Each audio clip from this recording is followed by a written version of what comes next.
Welcome back, folks.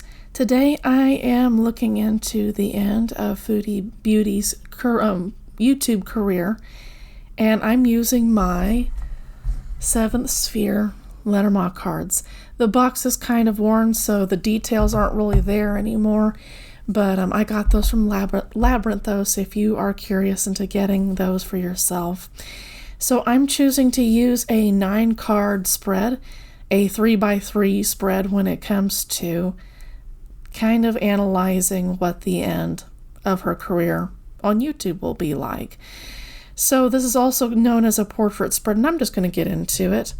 Her central theme is bear dominance, using physical strength to manipulate or conquer a situation.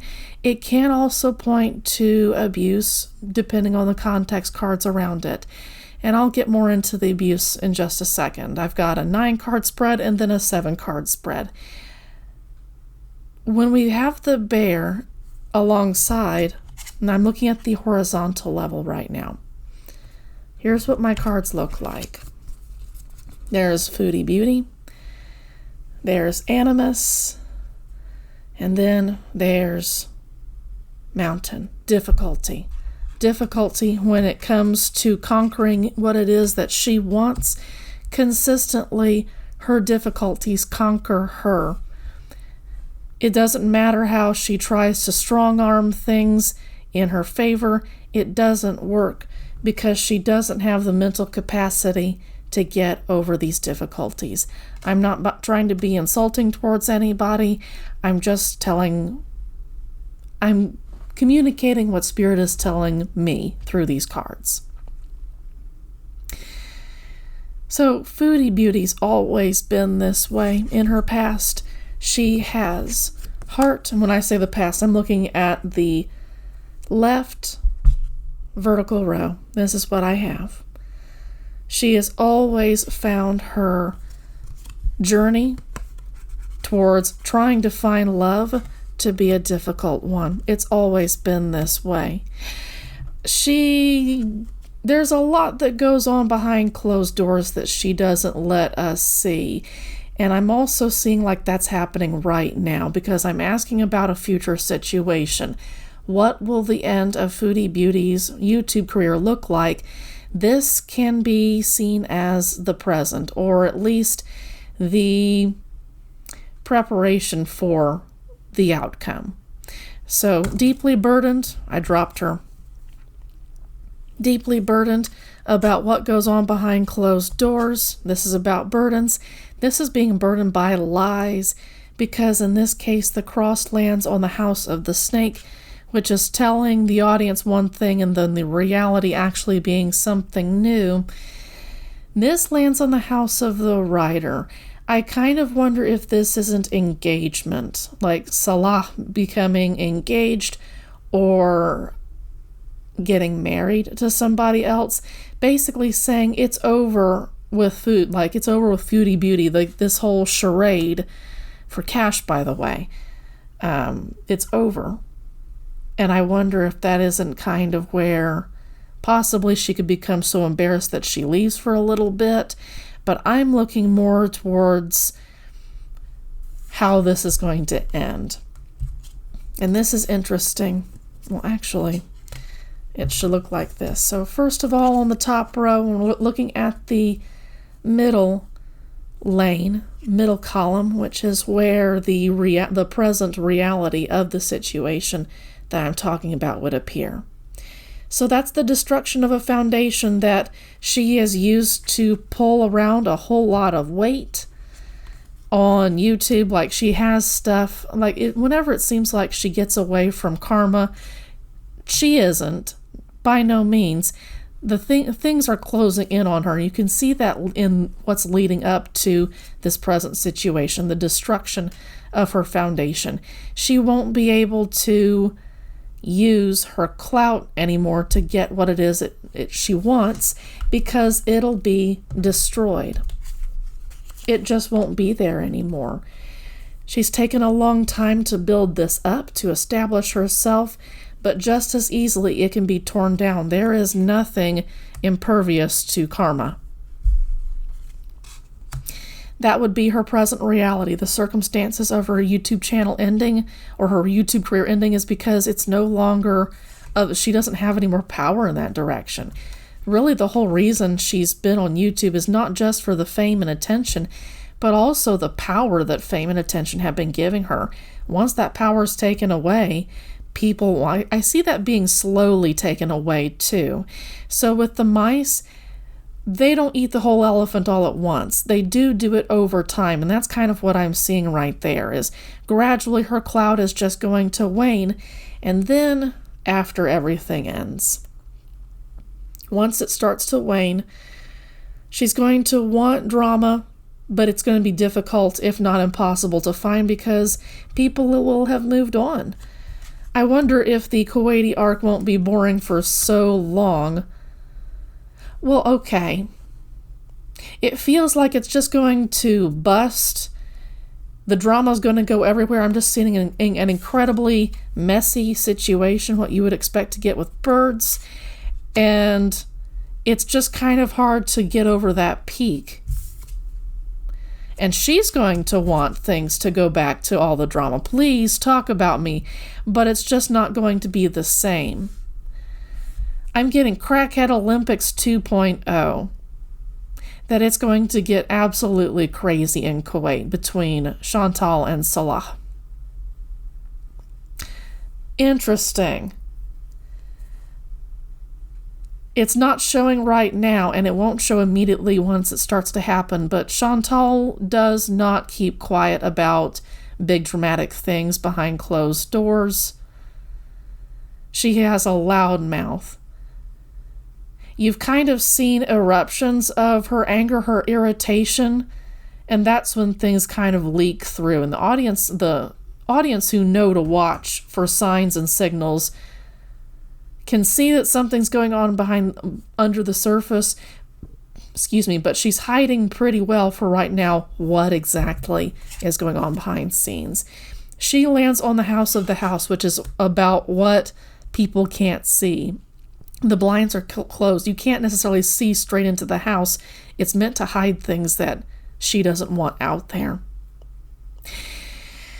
So let's talk about her on a conscious level surrounding these circumstances. This is a destructive pattern of love.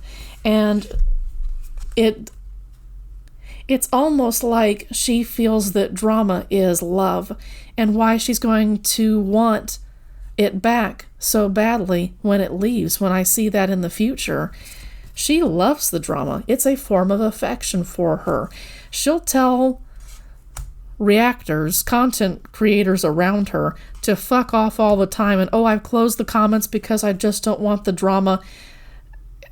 She's lying to you about that. She loves the drama. It's a form of affection for her, and it's deeply destructive to her mental health, her emotional health, and her physical health by extension, but she just can't get enough of it because all attention is good attention for her.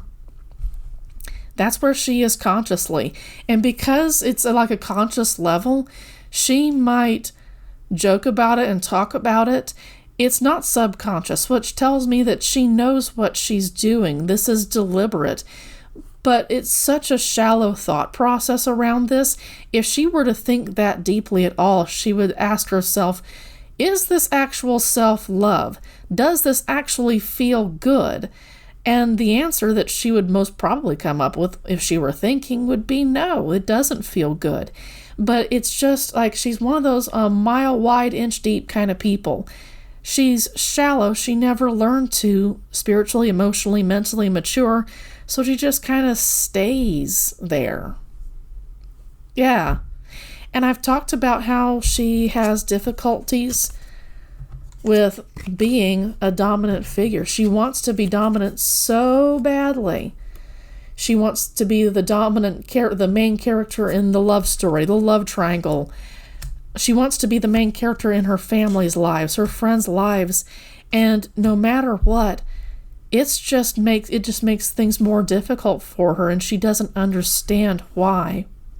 It's a persistent burden that is being carried forward from the past all the way until she goes on, until she changes, or until she passes on to the next life. On her subconscious level, this is what we have. Okay? That's finding wishes, hopes, and dreams about establishing herself to be a burden that is so heavy that is almost not worth carrying. She's lying to herself when it comes to what she really, really wants from the public. This lands on the house of the bouquet, which is literally social media, wanting clout online, on the internet, on YouTube, on Instagram, wherever she is. She wants that attention.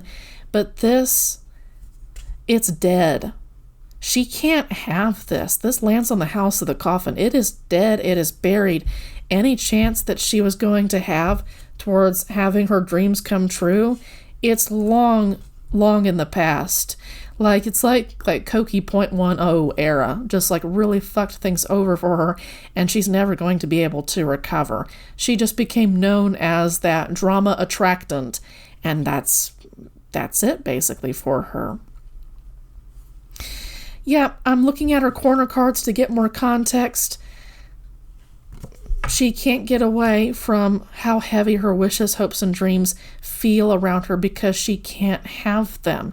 She dreams about them all the time, but because she is such a dramatic person, she drives people away, and that's fans, that's friends, that's family members, those are romantic partners. She just has this thing where she drives people away, and again, there comes that shallow aspect of her. A mile wide, an inch deep. She can't think that deeply. All she can think about is chasing down the next unsuspecting victim who isn't educated on who she is as a person. I'm looking at her diagonals. There's one pointing towards the past or pointing down towards the past. You've got birds, bear, and cross. The drama rules her life. Her drama is completely in control of her life, and she finds it to be a tremendous burden, and that will continue to be the case until her YouTube career ends. It's just, she can't get away from it. It's what people want, and she wants to generate it because she knows that's what people want, but it's going to be too difficult in the future. I wonder if she's just not going to be too lazy. Her future diagonal is heart, bear, and star. It's never going to end. Her chasing down affection from family, from friends, from romantic partners, from people that she meets on social media. This literally lands on the house of the bouquet. She's never going to stop wanting that, even past the end of her YouTube career. It just won't happen. She's going to chase and never get it. It's going to be a fantasy that never gets fulfilled, but she'll see other people. See, this lands on the house of the writer. She's going to get news of other people getting into relationships, and she's just going to become more insanely jealous as time goes on. I'm seeing her crumple in on herself. She's just going to give up on existing and is just going to eat herself into an early grave. Okay. That's her portrait spread. I started looking at the bottom of her deck when it came to actually laying out her 9-card spread, and before I knew it, I had laid out a 7-card spread from the bottom of her deck. There's a whole lot more interesting information rumbling underneath the surface of Chantal's life, so that's what I'm switching into right now. So let me tell you what her cards are from left. Actually, let's cover the central theme and then we can build on what it is from left to right, okay? Her central theme is whip. That's abuse. And it's interesting that I pulled up the bear in her 9-card spread and what was going to end her YouTube career. One of the words I dropped was abuse. Now that card by itself is about dominance, things we can't get away from easily, because try getting away from a bear once it really has its eyes set on you, okay? Well, this is about abuse, real conflict at home, and at the very least, they're fighting all the time around the end of her YouTube career. This is unlocking the home. for everyone to see. This is Chantal. Remember how Chantal landed on the house of the house? She's keeping things behind closed doors. She's shutting up about things that normally she would talk about. Well, this is where the beginning of the end of her YouTube career starts, is when she unlocks things. Again, I'm getting that Cokehead Olympics 2.0 phrase once again, because it's like once this blows up, it's going to be so boring after this, because she's going to be just so tired of being alive, existing, that she's just going to say it's too much work to keep up with this. I want it, but I don't want to keep up with the work that it's going to take to top what Cokehead Olympics 2.0 turned out to be. Basically, what you got with House, Whip, and Key is that she's going to start talking about all the fights that they've had, all the conflicts, and if there's been any abuse going on behind closed doors, then she's going to be talking about that too. She's going to be, well, guess what? This lands on the House of the Tree, which is about her talking more and more. There's just going to be like a rug pulling the thread out of the rug kind of moment, where she just goes live for hours at a time and talks and talks and talks about everything that she's shut up about now since she's met Salah. Okay? Now let's talk about Salah in this reading, because he does appear in it. He lands on the House of the Clover, which is about someone who takes risks in order to get rewards, and someone who should evaluate how much risk is worth how much reward. This is someone who is also quite lighthearted, who takes situations lightheartedly. There's a naivete to this particular individual. This is someone who doesn't think that deeply, like Chantal doesn't think that deeply. They kind of were attracted to each other in that department. So he's got a contract with something that's going on behind closed doors. So I remember saying in the last reading I did, now eons ago, of Foodie Beauty, I remember reading about a contract in her Grand Lenormand Grand Tableau, that she signed a contract in her with her name, signed a contract that she couldn't read, that she couldn't translate, and Salah did not properly translate this for her. He's got some kind of grasp on her when it comes to her house, to what she's trying to keep behind closed doors, and I suspect this is what she's going to spill. The universe is saying spoiler alert. Well, something about this contract has kept her quiet, will keep her quiet until she starts talking about the conflict that's going on behind closed doors. Like, I'm getting her like crying and wiping away tears a whole lot once she starts to talk to us. She might tear off the hijab the hijab at one point. Listen to me. Hijab. Excuse me. You've got the key. You've got the stork. Literally changing cycles that have been repeating themselves on a radical level. Radical change over repeating the same things over and over again. It will be more of the same in the sense that this would be Cokehead Olympics 2.0 and not 1.0, okay? We've been here before, but it's going to be like pretty different. The last card is Snake. She's going to start talking about all the lies that she told the audience. It's just going to be a whole shitload of word vomit. And something I should note is that the snake lands on the House of the Snake, which tells me that she is not going to be talking about some other things because they're too humiliating for her to talk about. Like, what she talks about, she's hoping will give her clout and power and like a victim complex to the audience. She's not going to talk about the things that she's genuinely humiliated about.